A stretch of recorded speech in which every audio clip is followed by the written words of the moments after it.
Library থেকে বের হয়ে দেখে আমার ছাত্রী একটা ছেলের হাত ধরাধরি করে বের হচ্ছে।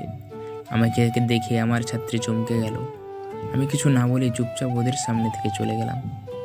পরের দিন যখন আমি আমার ছাত্রীকে পড়াতে যাই, তখন ছাত্রের বাবা আমার শার্টের কলার ধরে বলেছিল, আমার এত সাহস কী করে হলো তার মেয়ের শরীরে হাত দেওয়ার এবং বাজে ইঙ্গিত দেওয়ার।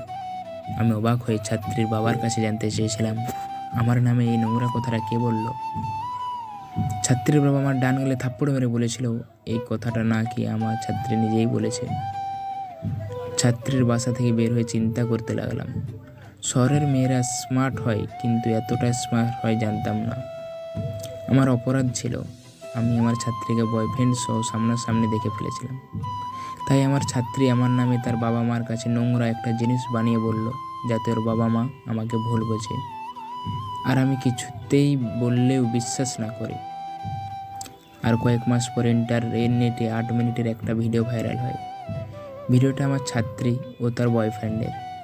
আমি তখন আকাশের দিকে তাকিয়ে শুধু মুচকি একটা হাসি দিলাম। আমি যে মেসে থাকি, সেই মেসে আমি বাদে সবাই স্মার্টফোন ব্যবহার করে। সহজ কথা বলতে গেলে আমি বাদে সবার পারিবারিক অবস্থা খুব ভালো। মেসে আমার রুমমেটের 4,000 টাকা হারিয়ে গেল। সবার ধারণা হলো টাকাটা আমি চুরি করেছি, কারণ আমি সেদিন কম দামের একটা স্মার্টফোন কিনেছিলাম।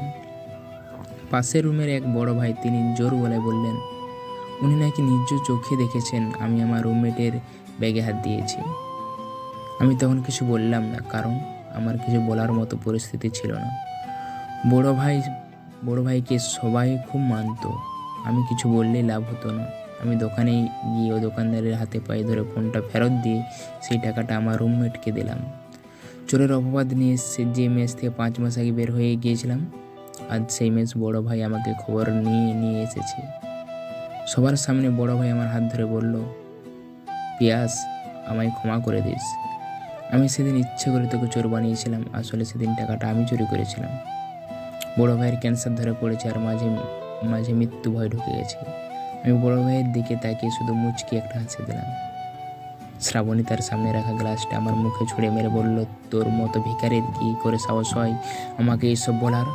তুই ভালো ছাত্রী ছিলি দেখে তোর নোট পাওয়ার লোভে তোর সাথে বন্ধুত্ব করেছিলাম, আর সেই তুই কিনা আমাকে আজ প্রেমের প্রস্তাব দিস।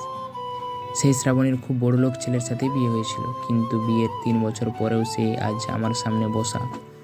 শ্রাবণী তার স্বামীর বিরুদ্ধে একটা নির্যাতনের কথা বলেছে, আর আমি SI আবুল ওয়াসার পিয়াস সুদূর করে নোট করেছি।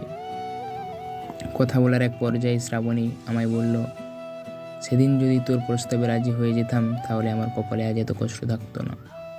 আমি কিছু না বলে শুধু নিচের দিকে তাকিয়ে মুচকি একটা হাসি দিলাম, যে হাসির অর্থ হলো, কেউ তোমার ওপর অন্যায় করলে সে তার প্রতিদান পাবেই।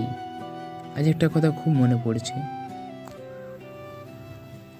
দুনিয়াতে মানুষকে ক্ষমা করে দিলেও ভগবান প্রকৃতির মাধ্যমে সব হিসাব করে মানুষকে তা ফিরিয়ে দেয়।